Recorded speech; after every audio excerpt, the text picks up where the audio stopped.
If you're over 40 and trying fasting to lose belly fat, but the scale barely moves, this video is for you, because the problem usually isn't fasting itself. The problem is how you're doing it. Most men and women over 40 are unknowingly making the same 7 fasting mistakes that keep their bodies stuck in fat storage mode, even when they're eating less and going hungry. In this video, we'll break down those 7 mistakes one by one, so you can fix them and finally turn fasting into a tool that actually works with your over 40 body, not against it. Let's start with the first mistake. Mistake number 1. You use fasting as a punishment for overeating. Here's how this usually looks. You have a big dinner, a party, or a weekend where you eat way more than you planned. You feel guilty, bloated, maybe a bit ashamed. And the next day you think, okay, I'll just not eat. I'll fast all day to make up for it. On paper, that sounds logical. In real life, it backfires. Why? Because you're not fasting from a calm, planned place. You're fasting from panic. Your stress hormones are already high from poor sleep, too much sugar, and that feeling of guilt. When you slap a long fast on top of that, your body doesn't relax and burn fat. It tightens up. Cortisol stays elevated. Your cravings later in the day explode. And what usually happens? You white-knuckle your way through the morning, maybe early afternoon. Then you crash hard in the evening and binge. That binge often wipes out the entire calorie deficit of the fast. Worse, it trains your brain to see fasting as something painful and scary, a punishment you use after you mess up.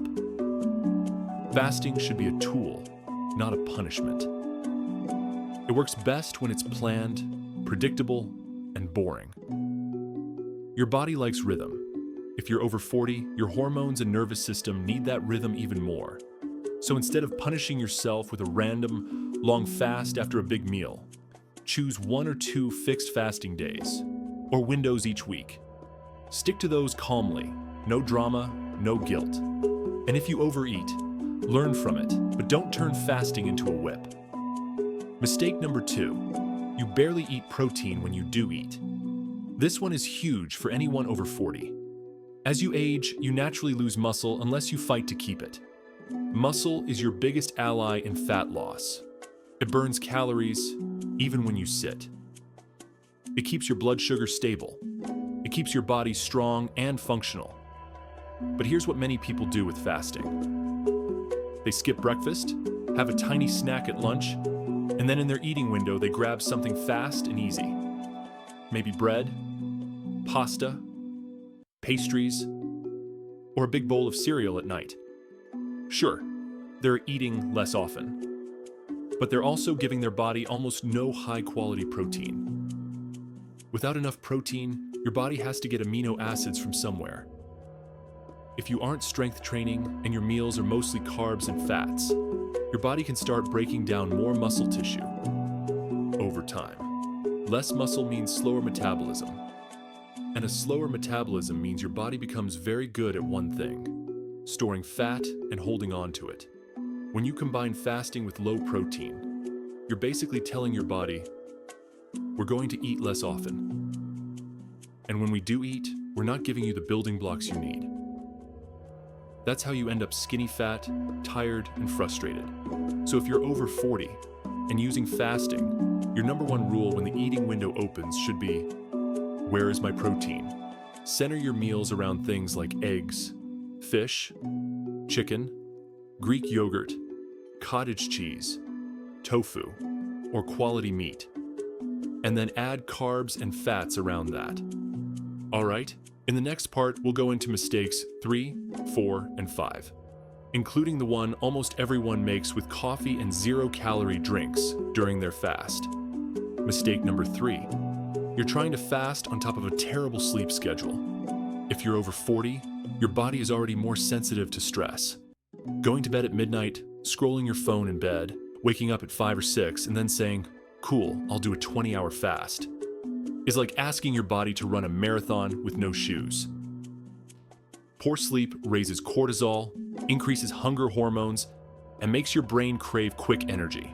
sugar, bread, snacks. So when you fast on bad sleep, you're not becoming disciplined.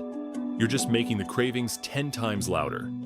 If you want fasting to work, fix the basics first. Aim for 7 to 8 hours in a dark, cool room. No heavy late-night meals. And less screen time before bed.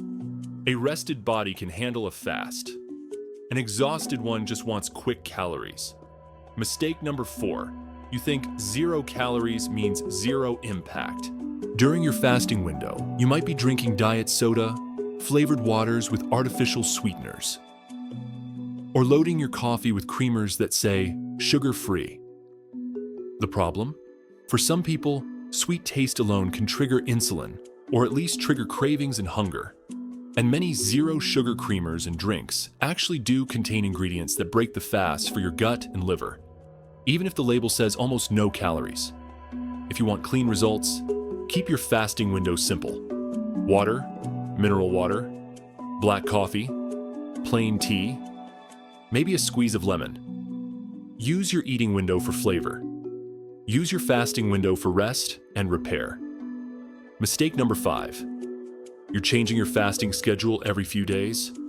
One week you do 16 to 8. Then you try 1 meal a day. Then a random 36-hour fast. Then nothing for a week because you're burned out. Your body never gets a rhythm. Your mind never builds a habit. Instead, pick one simple structure you can keep for at least 4 weeks. For example, 5 days a week, 16 to 8, and once a week a 20 to 24-hour fast. Predictable, repeatable, boring in a good way. Your hormones and your hunger signals adjust to patterns, not chaos. Mistake number 6. You never move your body. Fasting is powerful, but it's not magic. If your day is 10 hours of sitting, your muscles get weaker, your insulin sensitivity drops, and your body becomes more and more efficient at storing fat. You don't have to crush yourself in the gym, but combining fasting with movement multiplies the benefits. Walk every day. Do 2 or 3 short strength sessions per week. Push-ups, squats, bands, dumbbells. Remember, muscle is your fat-burning engine. Don't let it rust. Mistake number 7. You expect fasting to fix a life that's out of control. If your diet is ultra-processed, your stress is through the roof. You sleep badly, and you never slow down. Fasting can help, but it can't cancel out everything else. Think of fasting as one tool in a toolbox. It works best when you also make small, sustainable changes to what you eat, how you sleep, and how you move. So let's recap quickly. If you're over 40 and fasting hasn't worked, check yourself for these 7 traps. Using fasting as punishment, eating too little protein, fasting on bad sleep, living on 0-calorie drinks, changing your schedule every few days, never moving your body, and expecting fasting to fix everything on its own. Fix even 2 or 3 of these, and your body will finally get permission to leave fat storage mode and start burning.